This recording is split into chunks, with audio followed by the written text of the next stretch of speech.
जय शिवराय शेतकरी बंधूंनो, हे उत्सव भाऊ लोखंडे बरंजाळा या ठिकाणचे यांची 10 जूनची लागवड आहे.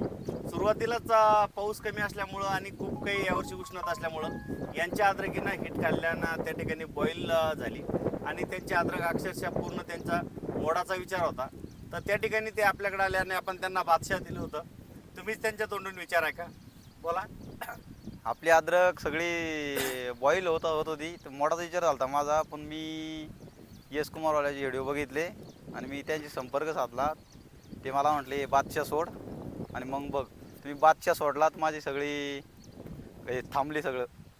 आणि आज याच्यात स्पॉट सुद्धा नाहीये. नाही, याच्यात स्पॉट पण या नाही. ठिकाणी भरपूर शेतकऱ्यांना सध्याच्या घडीला आता मागचा पाऊस पडल्यानंतर शेतकरी बंधूंनो खूप मोठ्या प्रमाणात आपल्याला जी ऑक्टोबर हिट भेटते तशी हिट पडली आणि त्या ठिकाणी खूप काही शेतकऱ्यांना स्पॉट दिसायला लागले. कारण की हेच राहतं की वातावरणात जसा बदल होतो तसं बुरशी आणि रोग येत राहतात. कारण की वातावरणातील आर्द्रता वाढली तर त्या ठिकाणी बुरशी येते, किंवा वातावरणात लगेच बदल झाल्यानंतर हिट पडते आणि त्यामध्ये आपल्याला कोरडे धुके म्हणतो आपण, की कोरडे धुके पडल्यानंतर जमिनीवरचा 4-5 इंचाची जमीन ही उलायला लागते. त्या ठिकाणी वरच्या मातीमध्ये वापसा कंडिशन होते, खाली ओलावा असतो, त्यावेळेस आपल्याला स्टंप विल्टिंग त्या ठिकाणी दिसायला सुरुवात होते.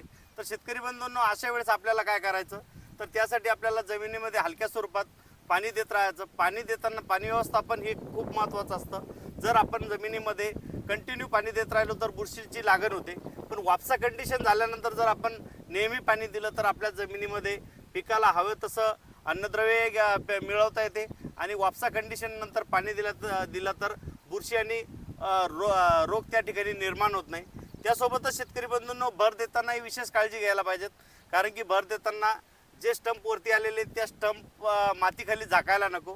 कारण की मातीखाली जर आपले स्टंप जर झाकले तर त्या ठिकाणी पिवळेपणा आपल्याला दिसायला सुरुवात होतो. सोबतच शेतकरी बंधूंनो, यांना बादशाह दिलं होतं. विशेष म्हणजे यांची जूनची लागवड 10 जूनची, त्या ठिकाणी सुरुवातीला पाऊस कमी, त्यातही खूप काही उष्णता असल्यामुळं अद्रकीनं हिट खाऊन बॉईल व्हायला सुरुवात झाली. त्या ठिकाणी यांचा पूर्ण अद्रक मोडायचा विचार झाला होता. तशा वेळेस आपण त्यांना बादशाह दिलं. पण बादशाहचा फायदा हाच असतो की बादशाह आहे प्रिव्हेंट आणि क्युरिटी, म्हणजे उपचारात्मक आणि प्रतिबंधात्मक असं दोन्ही प्रकारचं काम करतं. ते एक जैविक वनस्पतीच्या विशिष्ट वनस्पतीपासून बनवलेलं प्रोडक्ट आहे. त्यासोबतच त्याच्यामध्ये खूप काही वेगवेगळ्या प्रकारचे हार्मोन्स आहे, ज्याला आपण PGR वगैरे म्हणतो. तर ते प्रोडक्ट असल्यामुळे शेतकरी बंधूंनो, पिकाला ताकदही भेटते आणि त्या ठिकाणी त्या वनस्पतीमधून जे काय टॉक्झिन अल्कलाइड वगैरे असतात त्यामुळे जमिनीमध्ये बुरशी निर्माण होत नाही, किंवा बुरशीचे जे स्पोर्स असतात ते त्या ठिकाणी नष्ट होते. म्हणजे आपल्याला एकंदरीत अद्रक पिकामध्ये सडसुद्धा थांबते आणि ग्रीनरीसुद्धा आपल्याला त्या ठिकाणी येते, जेणेकरून जास्तीत जास्त फुटवे आणि पिकाची रोगप्रतिकारक शक्ती वाढलेली असते.